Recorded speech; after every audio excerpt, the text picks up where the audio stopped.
Bismillahirrahmanirrahim. Assalamualaikum warahmatullahi wabarakatuh. Alhamdulillah. Allahumma salli ala sayyidina maulana Muhammad. Baik, teman-teman semua, seluruh peserta KKN ya angkatan ke-16 Institut Agama Islam Al-Quran Al-Ittifaqiyah. Video ini saya buat ya sebagai penjelasan lebih lanjut terkait dengan penulisan artikel ilmiah yang merupakan hasil kegiatan ya yang kalian laksanakan selama melaksanakan kegiatan kuliah kerja nyata di lokasinya masing-masing. Ya mudah-mudahan sedikit informasi dan ilmu yang bisa saya sampaikan ini bisa menambah wawasan, menambah pengetahuan teman-teman semua, khususnya bagi kawan-kawan yang masih kebingungan ya dalam penulisan artikel ilmiah, dalam penulisan karya ilmiah hasil kegiatan-kegiatan yang dilaksanakan selama pelaksanaan kuliah kerja nyata. Oke, untuk menyingkat waktu, langsung saja ya saya coba share PowerPoint.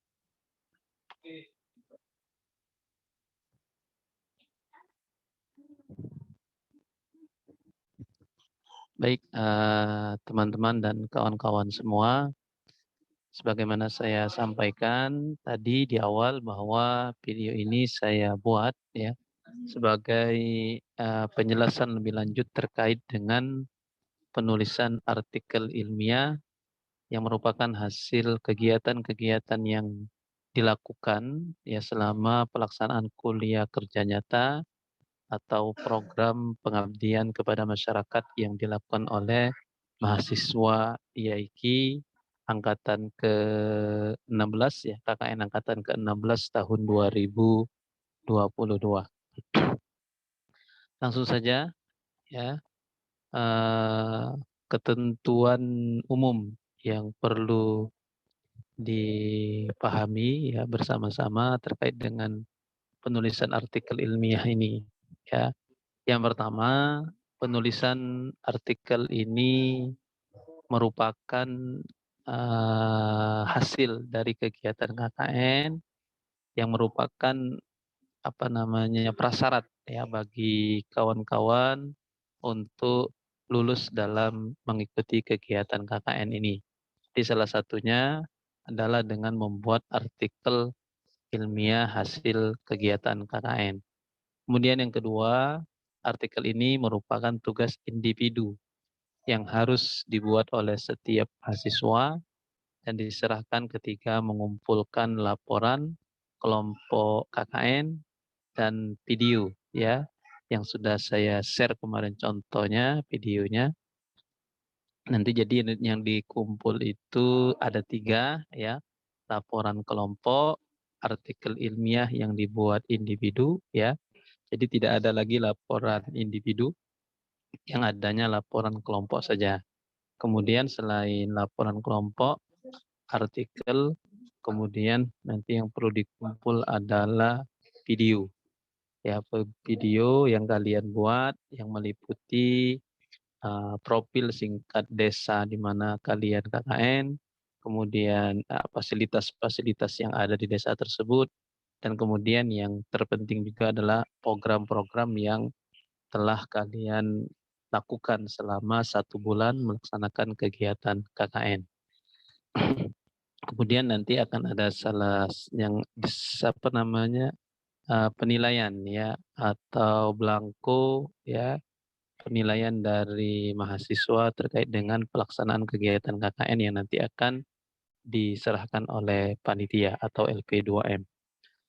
Kemudian untuk selanjutnya artikel ini dibuat dalam bentuk Word ya nanti diserahkan ya artikel ini dalam bentuk file Word dan kemudian juga dalam bentuk print out ya. Untuk ketentuannya spasi 1,5 dengan menggunakan kertas A4, margin kiri 4, kanan atas bawah 3, ini huruf Times New Roman ya ukuran 12 ya untuk judul, 11 untuk nama penulis, 10 untuk abstrak, dan 11 untuk isi artikel itu sendiri. Adapun jumlah halamannya kurang lebih 10 sampai 15 halaman, termasuk di dalamnya daftar pustaka dan lampiran. Kemudian terakhir, artikel ilmiah ini ya dari beberapa artikel yang dibuat oleh kawan-kawan nanti akan dinilai dan diseleksi oleh DPL-nya masing-masing yang memenuhi persyaratan akan dipublikasikan di jurnal ilmiah PKM ya. Insya Allah ya nanti teman-teman artikel yang kalian buat ini akan memberikan kontribusi besar bagi kampus kita khususnya dalam peningkatan akreditasi. Jadi saat ini tidak hanya dosen yang dituntut melakukan riset, yang dituntut untuk melakukan kegiatan pengabdian masyarakat, ya, yang dituntut untuk menulis buku, ya, membuat karya-karya, tapi juga mahasiswa. Ada penilaian khusus bagi mahasiswa. Ya, maka oleh karena itu, ya apapun yang mungkin bisa kalian kontribusikan bagi IAIKI maka ya untuk dilakukan ya sesuai dengan bidang keahlian kalian masing-masing. Baik, untuk selanjutnya saya akan menyampaikan terkait dengan outline ya, outline penulisan artikel ilmiah KKN. Nah, untuk outline-nya ini ya bisa teman-teman lihat di sini ya dan juga bisa dibaca di panduan ya, di panduan yang sudah di-share dan sudah dibagikan ketika pembekalan. Kemudian nanti juga akan saya share kembali template ya untuk artikel ilmiah ini dan akan saya insya Allah ya akan saya buat linknya di deskripsi ya di deskripsi dari YouTube ini.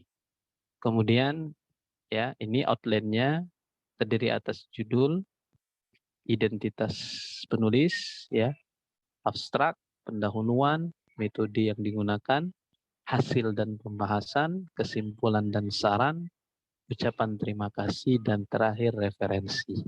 Inilah outline penulisan artikel ilmiah.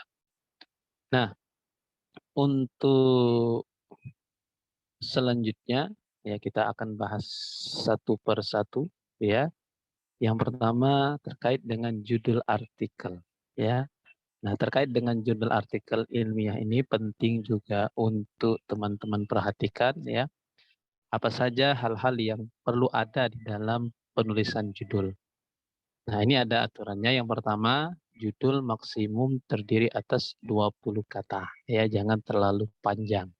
Ya, termasuk judul skripsi ya. Yang kalian buat itu jangan terlalu panjang-panjang. Saya sering lihat banyak judul itu panjang kali. Ya, padahal enggak begitu urgent ya. Enggak begitu substansi yang disampaikan itu. Jadi judul itu enggak perlu panjang-panjang. Yang penting orang bisa paham, ya. Apa yang mau kita kaji, apa kegiatannya, apa yang mau kita teliti, orang bisa paham ketika baca judulnya. Maka ketika membuat judul, ya buatlah judul itu yang bersifat informatif.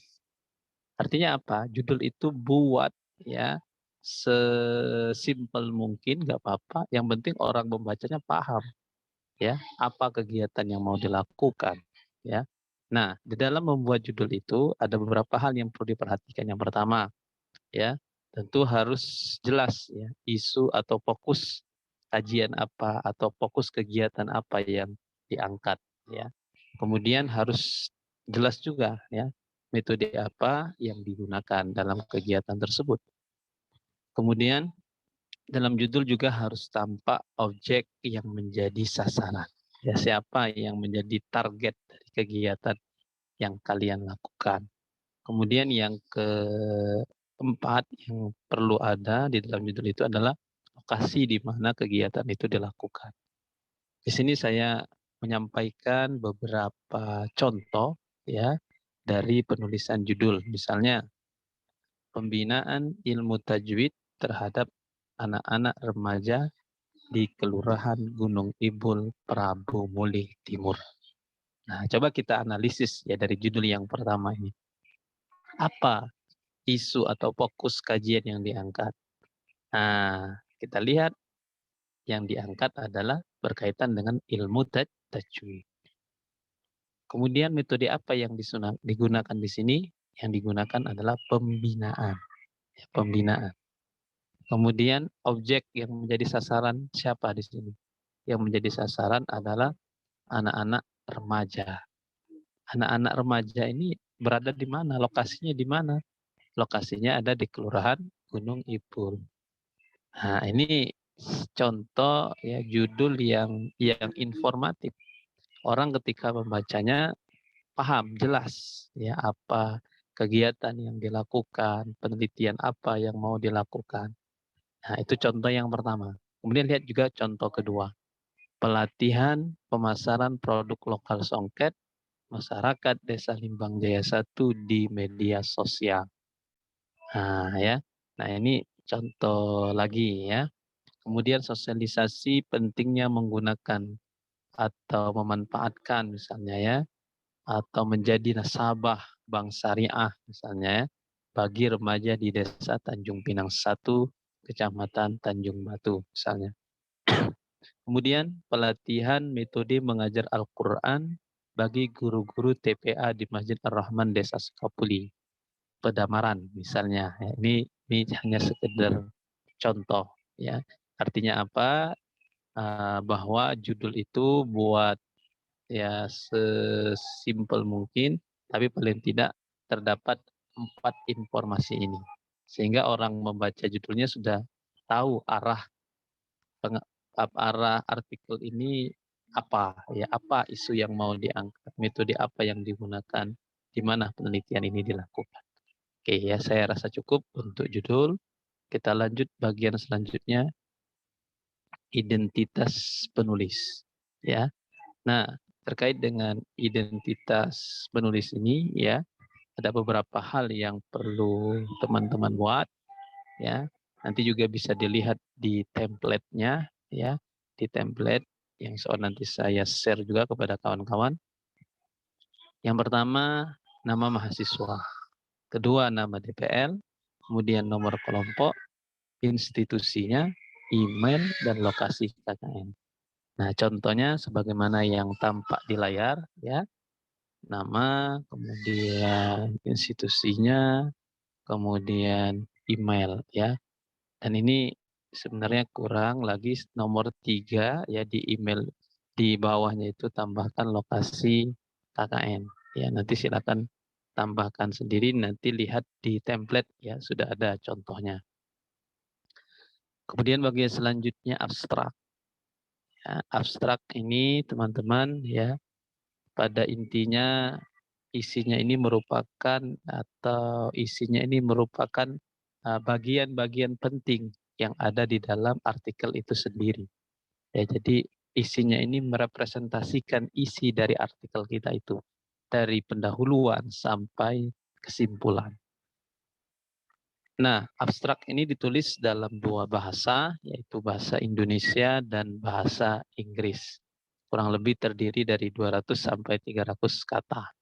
Dalam penulisan abstrak ada beberapa hal yang mesti teman-teman sampaikan atau muat. Yang pertama, masalah atau isu-isu pokok apa yang diangkat di dalam penelitian, ya di dalam artikel tersebut. Misalnya, ya kita mengangkat terkait dengan pemahaman masyarakat terkait dengan ilmu tajwid, ya karena ilmu tajwid ini menjadi hal yang sangat penting di dalam kita membaca Al-Quran ya supaya kita bisa membaca Al-Quran dengan baik dan benar. Nah, ternyata di tengah-tengah masyarakat ini masih banyak yang belum paham. Nah, ini kan misalnya masalah atau isu pokok yang diangkat. Jadi itu yang disampaikan. Kemudian yang kedua, tujuan. Ya, tujuan dari pelaksanaan ini apa? Target yang ingin dicapai apa? Ya, tentu ini berkaitan dengan masalah yang kita angkat tadi. Kemudian metode kegiatan, metode apa yang digunakan, hasil dan kesimpulan. Itulah isi abstrak, ya. Dan ini sebenarnya juga bisa teman-teman gunakan ketika menulis skripsi, ya kurang lebih seperti inilah. Nah, kemudian setelah di bawahnya itu jangan lupa ya dibuat kata kuncinya. Ya, kata kunci misalnya kalau judulnya pembinaan ilmu tajwid bagi remaja masjid di Desa Limbang Jaya 1 misalnya, berarti apa kata kuncinya? Ya pembinaan ilmu tajwid misalnya anak-anak remaja. Nah, cukup 3 itu saja, jangan banyak-banyak ya. Jangan bukan ditulis judulnya ya, tapi kata-kata kunci yang kalian gunakan di dalam dalam pembuatan artikel tersebut. Oke, untuk selanjutnya kita masuk ke bagian pendahuluan ya. Di bagian pendahuluan ya, ini saya mau apa ya, menekankan betul ya, teman-teman buatlah pendahuluan itu dengan sebaik-baiknya ya, dan juga harus benar ya. Maka perlu perlu perlu adanya pemahaman ya. Jadi jangan asal kita buat latar belakang ya, tapi tidak paham apa sih semestinya yang harus dimuat, yang harus ada di dalam latar belakang. Kasus seperti ini sering saya temukan ketika membimbing skripsi, membimbing proposal ya. Teman-teman itu asal masuk saja, tapi tidak ada substansinya. Apa sih substansi dari latar belakang yang mesti ada? Nah, ini yang perlu dipahami, baik ketika menulis artikel kegiatan KKN ini maupun menulis skripsi, proposal, dan lain sebagainya. Ini perlu diperhatikan betul. Jadi, yang perlu saya sampaikan juga, ketika kita maka ya, sebelum kita menentukan judul, misalnya mau melakukan penelitian, mau buat artikel seperti ini, kita harus ada penelitian pendahuluan dulu. Kita harus lihat ke lapangan dulu ya, kalau ini sifatnya penelitian lapangan atau kegiatan pengabdian di lapangan ya, seperti yang teman-teman lakukan saat ini. Maka kita harus cek dulu di lapangan ya, apa yang mau kita teliti, apa yang mau kita kaji itu ada enggak di lapangan. Jangan-jangan nggak ada. Nah, kasus seperti ini sering saya dapatkan ketika bimbingan skripsi. Banyak teman-teman itu misalnya mau mengangkat judul tentang pelaksanaan atau implementasi media proyektor dalam pembelajaran PAI di sekolah SD mana, Indralaya misalnya. Ketika saya tanya, di sekolah yang mau kamu teliti itu ada nggak proyektornya? Nggak tahu, Ustaz. Sepertinya nggak ada. Nah, ini kan menjadi problem. Dia mau meneliti tentang media proyektor, sedangkan proyektor itu sendiri nggak ada di sekolah. Jadi apa yang mau diteliti, jadi apa yang mau diriset. Maka itulah pentingnya sebelum teman-teman mengajukan judul, ya kalian harus ada riset pendahuluan dulu. Ya, harus tanya-tanya dulu, ada enggak media tersebut di sekolah? Atau ada enggak misalnya metode apa yang digunakan di sekolah? Misalnya metode active learning ya, metode apa saja, itu tanyakan dulu ke guru di sekolah tersebut, dilaksanakan atau tidak, jangan-jangan nggak dilaksanakan. Nah ya, inilah yang perlu teman-teman perhatikan ya. Nah, masuk langsung ke sini saja ya, tanpa perlu berpanjang lebar. Jadi di dalam penulisan latar belakang masalah itu secara umum ya, saya sampaikan di sini cukup 2 hal saja yang perlu kalian sampaikan, yang perlu dibahas. Apa itu? Yang pertama, masalah yang melatar belakangi atau yang menginspirasi penulis mengangkat tema kegiatan tersebut. Nah, ini yang pertama, yang penting diungkapkan. Masalah apa yang melatar belakangi penulis terinspirasi untuk mengangkat kajian, ya, mengangkat kegiatan tersebut, mengangkat judul penelitian, mengangkat judul kegiatan KKN dan sebagainya. Ya, jadi masalahnya tuh dulu yang disampaikan. Nah, di dalam memahami masalah, ya teman-teman, kita semua kadang-kadang juga masih keliru. Apa sih sebenarnya yang disebut dengan masalah itu sendiri? Ya ketika kita ditanya apa definisi masalah, masih banyak di antara kita yang kebingungan mendefinisikan masalah.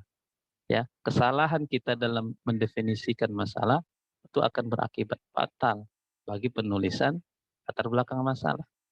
Ya, nah latar belakang masalah itu teman-teman ya secara sederhana bisa kita sampaikan yang dimaksud dengan masalah adalah kesenjangan ya.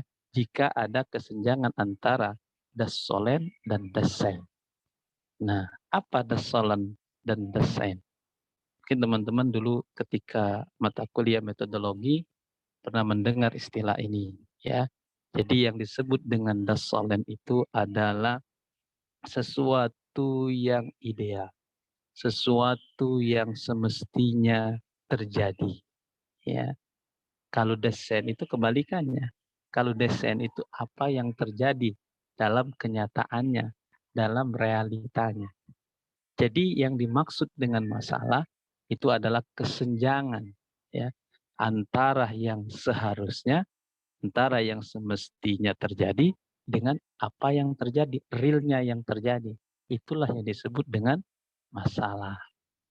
Nah, oleh karena itu maka pada bagian awal di latar belakang masalahmu ya disampaikan kesenjangannya itu. Maka bagian pertama sampaikan dulu bagaimana apa namanya dasolennya ya, sesuatu yang semestinya, sesuatu yang seharusnya terjadi. Misalnya terkait dengan ilmu tajwid tadi.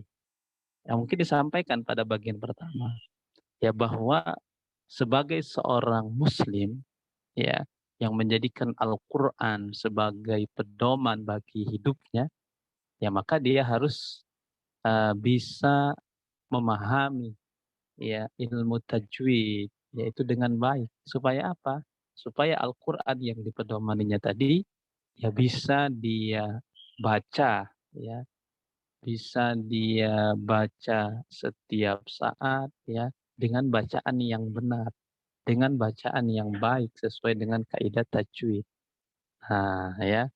Kemudian misalnya kita mengangkat isu lain ya, misalnya tentang eh, apa namanya pemasaran ya, pemasaran produk-produk yang dibuat oleh masyarakat. Misalnya di Limbang Jaya masyarakatnya buat songket. Nah, kita paparkan kondisi ideal bahwa di tengah era digital saat ini, di mana media sosial itu menjadi bagian dari kehidupan kita, ya seharusnya masyarakat bisa memanfaatkan media sosial itu sebagai wahana tempat bagi mereka untuk memasarkan produk-produk yang mereka buat. Nah, ya, ini kondisi idealnya. Nah, bagaimana kita lihat ya perbandingannya antara kondisi ideal dengan kondisi yang senyatanya terjadi. Kita ambil yang pertama dari tajwid, ya. Idealnya masyarakat harus paham ilmu tajwid ya untuk membaca Al-Qur'an dengan baik dan benar. Namun kenyataannya ternyata bahwa masih banyak masyarakat, remaja, anak-anak yang belum paham ilmu tajwid sehingga membaca Al-Qur'annya belum bisa benar ya. Membaca Al-Qur'annya belum sesuai dengan kaidah tajwid. Itu kenyataannya. Ya sama tadi ketika kita membicarakan tentang pemasaran ya. Oh, ternyata kita lihat di Desa Limbang Jaya ya masyarakat masih memasarkan karya-karya yang mereka buat itu ya melalui cara-cara konvensional ya, buka toko di rumah dan sebagainya. Padahal masyarakat saat ini kita lihat ya sudah sangat terbuka dengan dunia digital. Bahkan dari anak TK pun sudah pegangannya sudah gadget. Ya mainannya berbeda ketika saya dulu ya atau ketika kita dulu masih kecil ya mainannya masih SD itu belum pegang HP yang masih mainnya apa karet ya atau kelereng ya. Saat ini susah ditemukan anak yang main karet, main kelereng atau main kalau saya dulu ada pedelan ya dan sebagainya. Nah ya, inilah teman-teman yang disebut dengan uh, kesenjangan antara dasolen dan dasain. Antara yang seharusnya dengan yang senyatanya terjadi. Nah, itulah yang perlu pertama diungkapkan ketika kalian membuat latar belakang masalah. Nah, ketika kita menemukan masalah, mengungkap masalah, tentu ya, baik sebagai seorang peneliti ya ataupun ya sebagai teman-teman dalam hal ini melaksanakan kegiatan KKN, ya kita sebagai orang terpelajar tidak hanya bisa mendiamkan masalah tersebut, tetapi kita juga harus memberikan kontribusi, yang memberikan solusi untuk mengatasi masalah tersebut. Maka oleh karena itu bagian kedua yang mesti ada di latar belakang masalah terkait dengan solusi yang akan kita lakukan untuk mengatasi masalah tersebut. Ya, karena kita melihat bahwa ada kesenjangan antara yang seharusnya dengan yang semestinya, dasolen dan desain ini, maka peneliti ya kalian sebagai anak-anak yang melakukan kegiatan KKN harus ada inisiatif ya, harus ada ide. Kira-kira untuk mengatasi masalah ini apa yang bisa dilakukan? Nah, misalnya untuk mengatasi ya bahwa masih banyak masyarakat yang belum paham ilmu tajwid dengan melakukan pembinaan terhadap misalnya remaja-remaja masjid.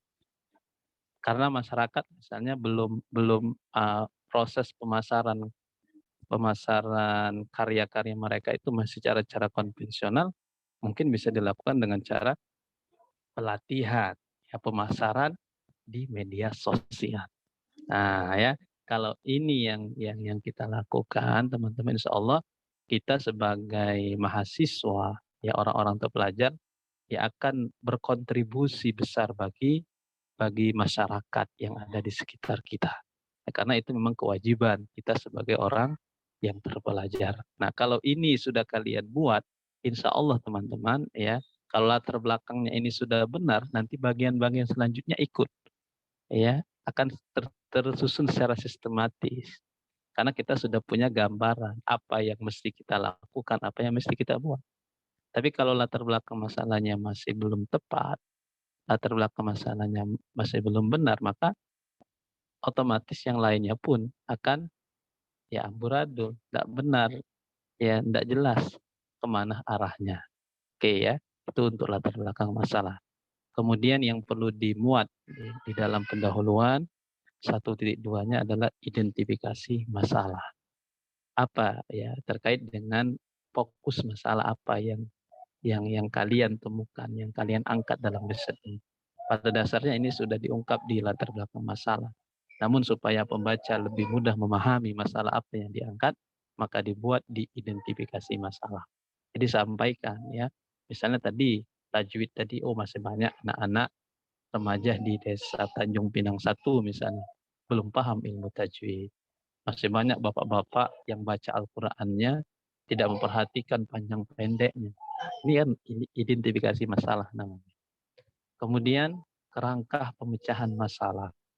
Nah, ya di dalam kerangka pemecahan masalah ini sebenarnya ini berkaitan dengan solusi apa yang kita lakukan ya dari melihat masalah tersebut. Nah, untuk memecahkan masalah tersebut apa yang mau kita lakukan? Maka coba nanti kalian lihat di template-nya, itu saya menyarankan dibuat seperti tabel ya. Kalau tidak salah ada 3, ada kondisi saat ini, kemudian kegiatan yang mau dilakukan ya, untuk mengatasi masalah di kondisi saat ini tadi, kemudian hasil apa yang diharapkan. Nah, jadi jelas ya, jelas tersusun secara sistematis yang membaca bisa langsung paham. Kemudian tulis tujuan dan manfaat. Ya, tujuan apa yang diharapkan dari kegiatan tersebut dan manfaat apa yang kalian harapkan dari kegiatan ini. Contohnya bisa lihat di template ya, di template penulisan artikel. Oke, untuk selanjutnya metode. Ya, yang bagian kedua metode ditulis kurang lebih 350 sampai 400 kata. Adapun yang perlu kalian sampaikan di bagian metode ini yang pertama terkait dengan lokasi dan waktu kegiatan, ya. Di mana kalian melakukan kegiatan tersebut dan waktunya kapan, ya. Jam berapa. Kemudian objek dari kegiatan itu, ya. Kalian jelaskan siapa yang akan menjadi objek kegiatan itu. Apakah anak-anak usia sekolah, anak-anak remaja, ya, atau orang-orang tua, ya, atau misalnya ibu-ibu, ya. Silakan nanti dibuat. Kemudian materi apa yang diberikan dalam kegiatan tersebut. Misalnya tadi tajwid, ya, apa materi yang disampaikan?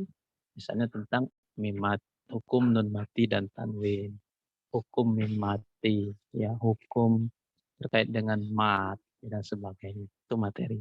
Dan yang terpenting juga adalah metode atau teknik yang digunakan.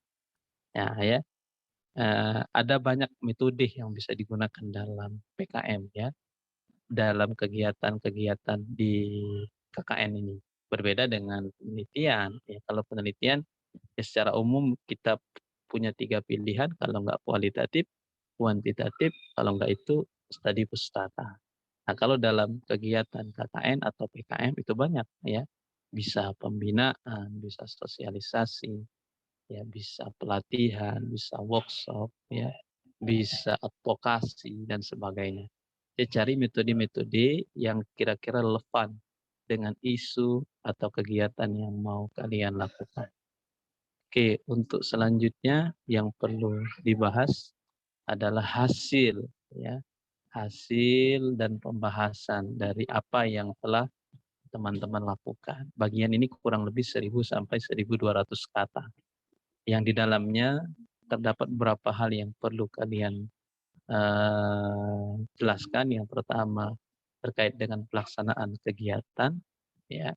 Kegiatan apa saja yang kalian lakukan, ya, kalian mulai dari hari apa, kemudian materi apa yang kalian lakukan. Intinya jelaskan step by step kalian melaksanakan kegiatan itu apa saja, ya. Nah, itu yang pertama. Yang kedua, analisis tingkat keberhasilan atau kebermanfaatan pelaksanaan kegiatan. Ya, kalian dan setelah kalian melakukan kegiatan itu coba analisis apa dampak dari kegiatan tersebut kepada masyarakat atau orang yang menjadi objek dari kegiatan tersebut, ya. Contohnya bisa kalian lihat di template dan atau di contoh, ya, di template atau di contoh artikel ilmiah yang nanti akan saya share juga dan saya bagikan linknya di deskripsi. Kemudian jelaskan kesulitan dalam pelaksanaan kegiatan. Kesulitan apa yang kalian temukan selama pelaksanaan kegiatan tersebut. Kemudian jelaskan juga output dan outcome dari kegiatan. Apa bedanya output dan outcome, ya? Nah, ini perlu dipahami betul, ya, sebelum ditulis.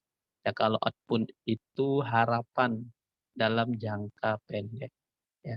Kalau outcome harapan dalam jangka panjang. Misalnya apa output dalam jangka pendek, harapan dalam jangka pendek ini untuk output.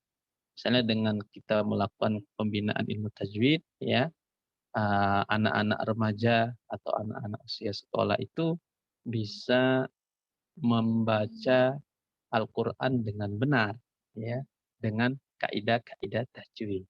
Itu output. Kalau outcome harapan yang jangka panjang. Misalnya kita harapkan bahwa dengan melakukan kegiatan pembinaan ilmu tajwid itu, ya, kecintaan masyarakat terhadap Al-Quran itu semakin meningkat, ya.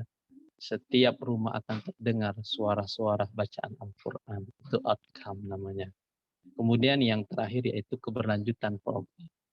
Dari kegiatan yang kalian lakukan, baik itu pembinaan ilmu tajwid, pembinaan pemasaran, karya-karya atau produk-produk lokal masyarakat, itu coba didiskusikan dengan pemerintah setempat atau tokoh-tokoh agama, tokoh-tokoh masyarakat di tempat KKN Anda, ya, kira-kira bagaimana keberlanjutannya.